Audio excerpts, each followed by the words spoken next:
What is going on, everybody? Thammagotcha, and welcome into another Ultra League battle video where we're using Shadow Ampharos with the new move of Trailblaze to see if it's any good in the Ultra League. I'm using a double ghost backline here, so let's check out these battles and see how Shadow Ampharos performs with its new updated move.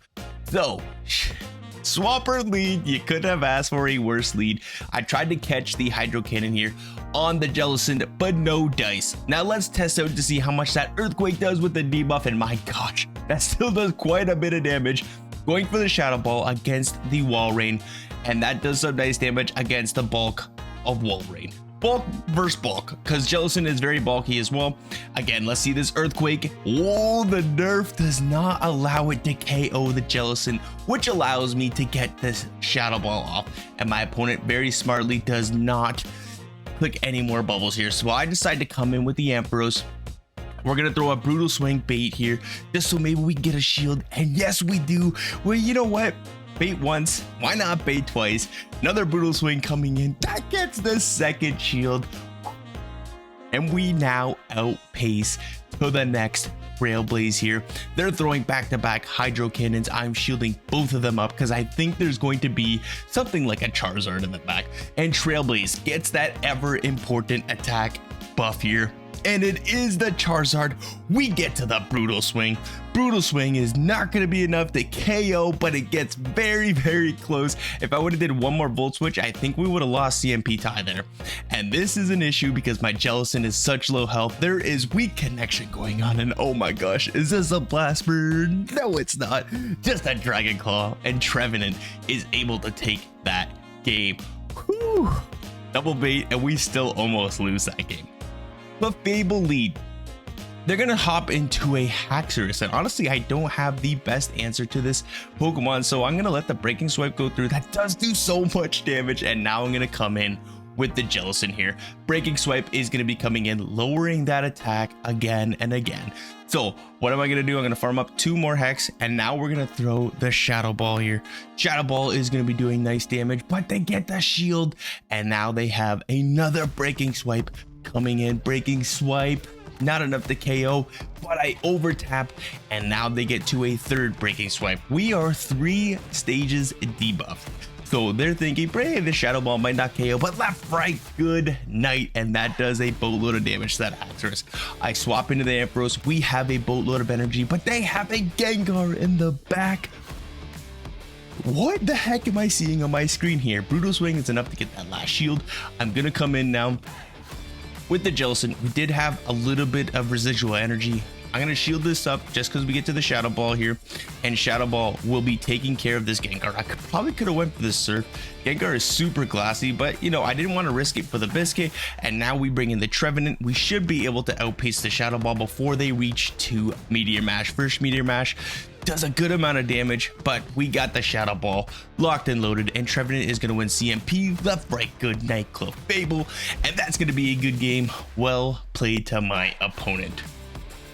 Hopping into the next matchup here. Amazing lead, Ampharos into Charizard. My opponent is going to swap into a Virizion. I come into my Trevenant here. I'm going to call that this is just a Leaf Blade. They don't have the Stone Edge. Even if they did, I could let the first one go through and shield the next one. Another Leaf Blade going to be coming in. Again, I don't have to shield this. It is going to be resisted. So I'm going to throw one Shadow Claw after they throw their move, and then throw my Shadow Ball. Shadow Ball does a boatload of damage, and again, I can no shield this. We can take 3 Leaf Blades, no problem, and we are gonna get a massive farm down and have a boatload of energy loaded for when that Charizard wants to come in. So Charizard comes in, we get the Shadow Ball off. Shadow Ball is going to be doing massive damage on that Charizard, but they decide to shield. I decide to swap into my Jellicent here, as I didn't want that Charizard to get a boatload of energy. And besides, I have 2 answers to Charizard anyways, so there's no point in me getting that farm down, but they decide to catch the Surf on the Jellicent. Amazing play by my opponent. Doesn't really matter anyways here. I got the Ampharos to hard counter both the Golisopod and the Charizard. We get the Shadow Ball off, and that does get the shield. I'm gonna shield this move up, but I think that was the wrong call. They did have the back-to-back moves here, but what this allows me to do is expend all my opponent's energy here, get to this Trailblaze on the CMP tie. Trailblaze is going to give me an attack boost here, and then just enough for me to get to a brutal swing. I'm not going to throw the brutal swing right away. I'm going to throw one more volt switch just to get that extra damage off, and now this brutal swing is enough to KO the Charizard, and that's going to be a good game. Well played to my opponent here.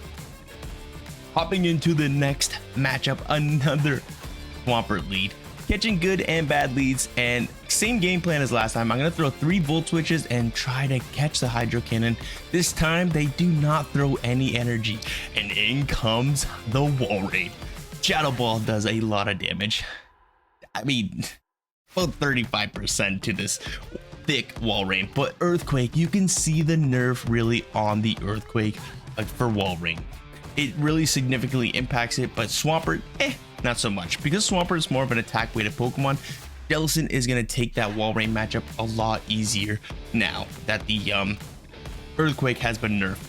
Swampert's going to be coming in. It's forced to expend all their energy, and this is perfect because there is a Charizard in the back. I throw 2 volt switches. I'm going to throw the Brutal Swing here.